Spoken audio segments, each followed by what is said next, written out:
Hello friends this year union budget में government of India एक transformative change income tax के point of view से ला सकती है। बेसिकली गवर्नमेंट एक प्रपोजल पे विचार कर रही है कि अगर आप मैरिड कपल हैं देन आपके पास ऑप्शन हो कि आप जॉइंटली इनकम टैक्स भरें और जॉइंटली इनकम टैक्स रिटर्न भरें। बेसिकली अगर आप स्पॉस है, अगर आप मैरिड कपल हैं तो आप इंडिविजुअली रिटर्न फाइल न कर आप अपने दोनों के इनकम को जोड़कर उस पे जो इनकम टैक्स होता है उसको भरें और उसके बाद आप रिटर्न फाइल कीजिए।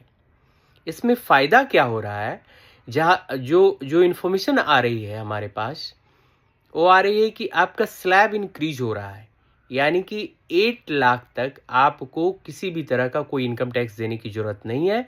8 टू 16 लाख है तो आपको 5%, 16 टू 24 लाख है तो आपको 10% का इनकम टैक्स देना पड़ेगा। अकॉर्डिंगली आपका स्लैब आगे भी इंक्रीज हुआ है।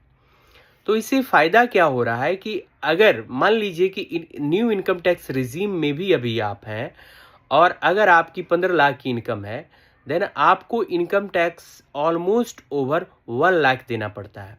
लेकिन अगर आप as a household as a joint income tax return file करते हैं जहाँ पर आपकी वाइफ वर्किंग नहीं है देन आपकी इनकम टैक्स की जो लायबिलिटी होगी ओनली 35-40,000 होगी। तो एक तरह से एक बहुत ही बड़ी सेविंग होगी। तो इस तरह के प्रपोजल पे गवर्नमेंट विचार कर रही है और अगर ऐसा कुछ होता है तो ये एक बहुत ही अच्छा होगा जिससे इकोनॉमी को भी एक इम्पीटस मिलेगा।